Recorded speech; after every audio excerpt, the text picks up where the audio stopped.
Beach camp disaster, July 11, 1978. Los Alfaques campground on the coast of Spain near the town of Alcanar. The beach stretched between the Mediterranean Sea and a busy highway. More than 800 people packed into a space designed for 260. Families from France, Germany, Belgium, and across Europe had set up tents and camped in caravans. A Pegaso tanker truck rolled down the N340 highway at 2:30 in the afternoon.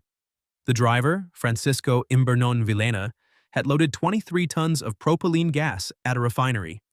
His truck was only rated to carry 19 tons. The extra weight made the tank dangerously full.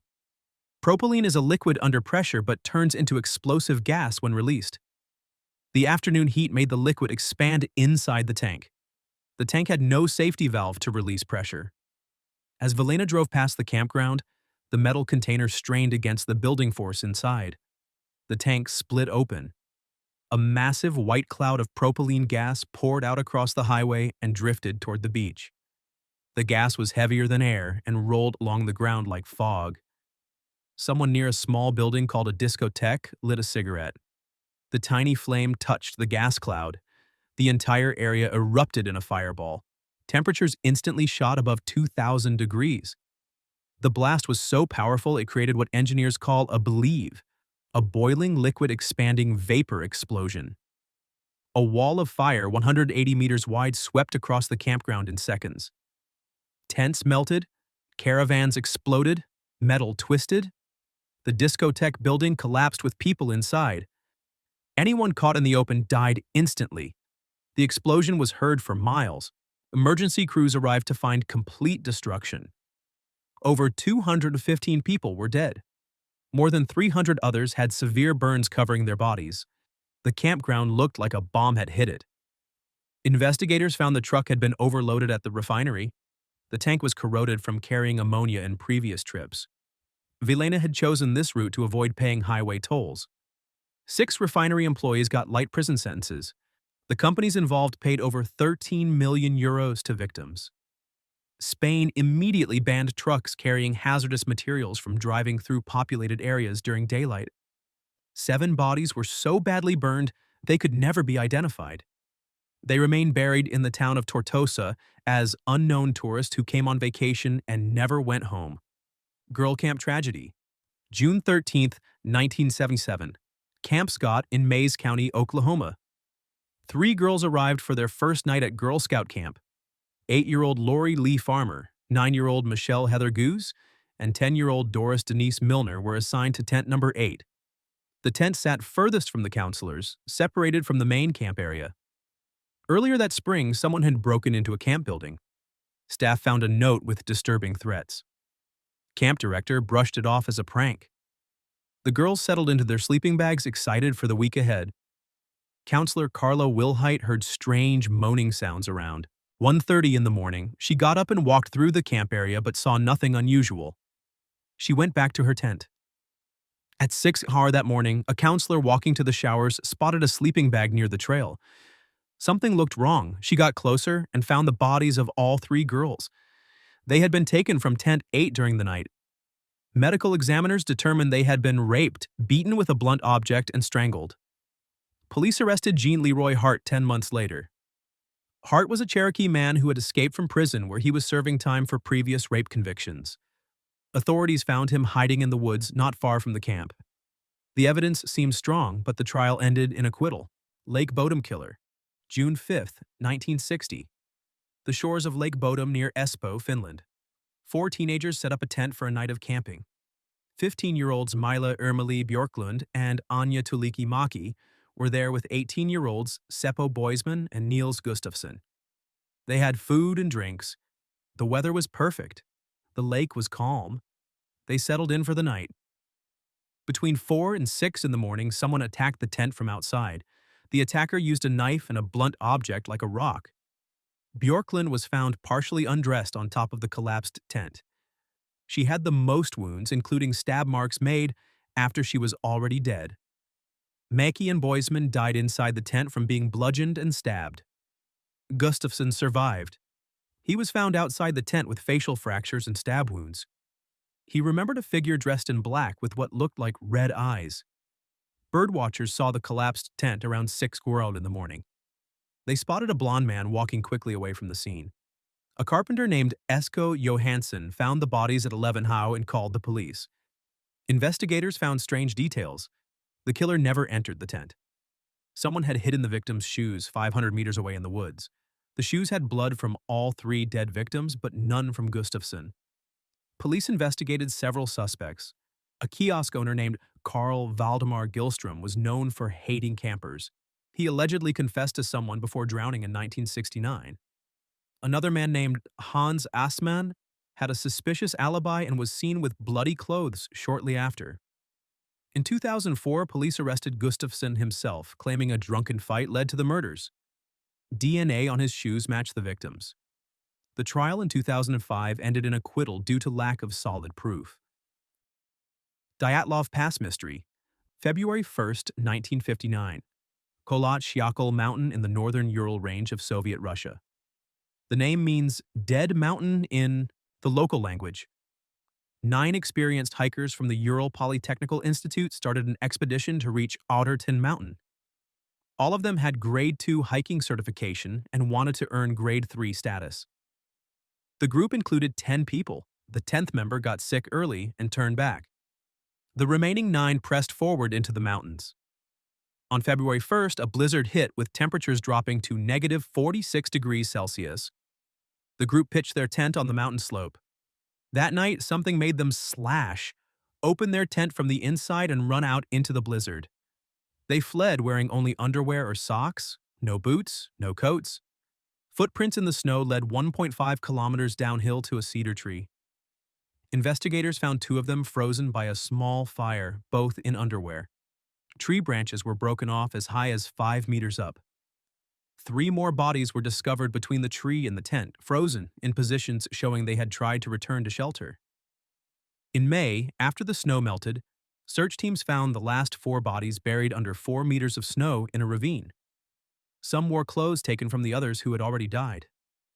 Autopsies showed that 6 died from hypothermia. 2 had massive chest trauma with broken ribs. 1 had a fatal skull fracture.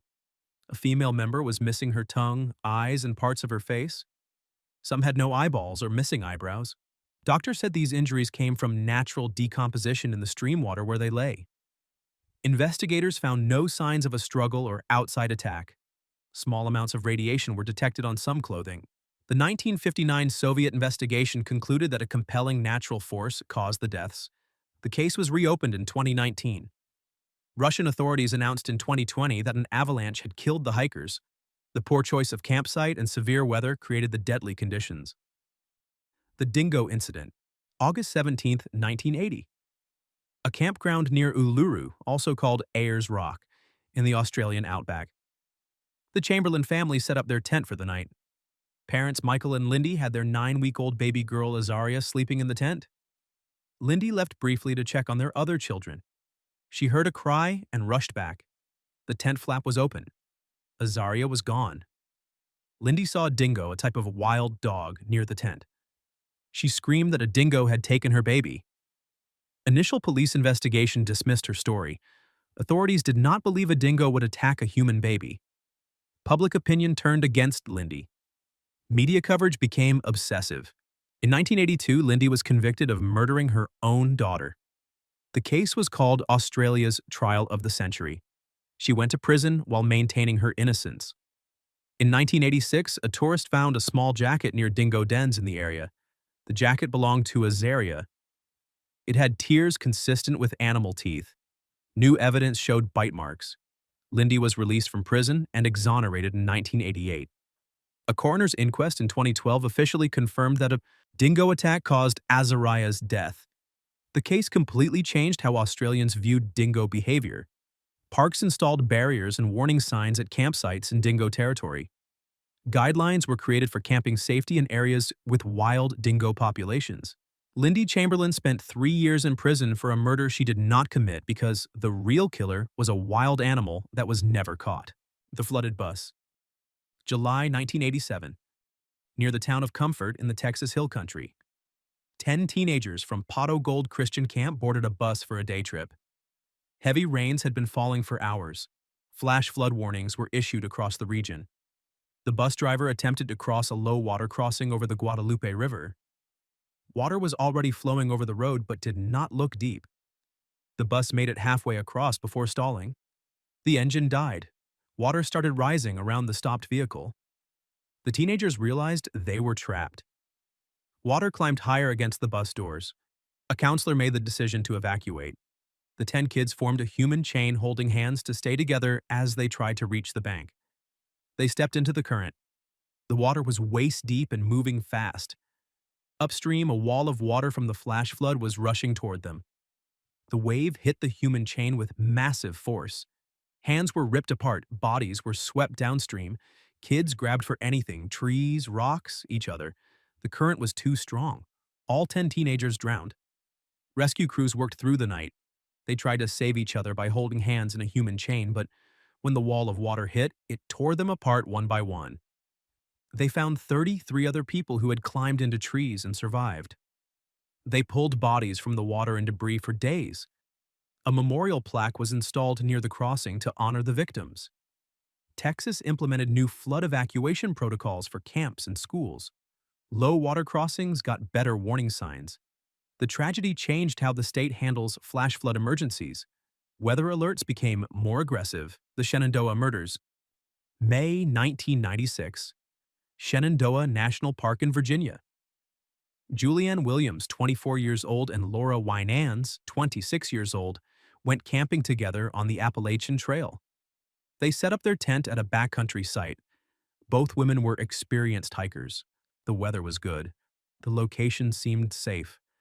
They settled in for the night. Hikers found their bodies days later. Both women had been bound with duct tape and gagged. Their throats had been cut. The crime scene was brutal. Investigators collected evidence but had no suspects. Weeks passed, then months, then years. The case went cold. Families waited for answers that never came. Leads dried up. The killer seemed to have vanished. In 2021, new DNA technology allowed investigators to retest old evidence from the crime scene. The genetic material matched a man named Walter Leo Jackson Sr. in the FBI database. Jackson was a serial rapist with a long criminal history. Investigators looked for him to make an arrest. They discovered Jackson had died in 2018. He would never face trial. He would never be convicted. In 2024, the FBI officially closed the case, confirming Jackson as the killer. The announcement brought some closure to the families, but also frustration that justice would never fully be served. The Shenandoah Murders changed how the National Park Service approaches backcountry safety. Trail cameras were installed at some locations. Rangers increased patrols in remote camping areas. New communication systems gave hikers better ways to call for help. For 28 years, their families had no answers about who killed them.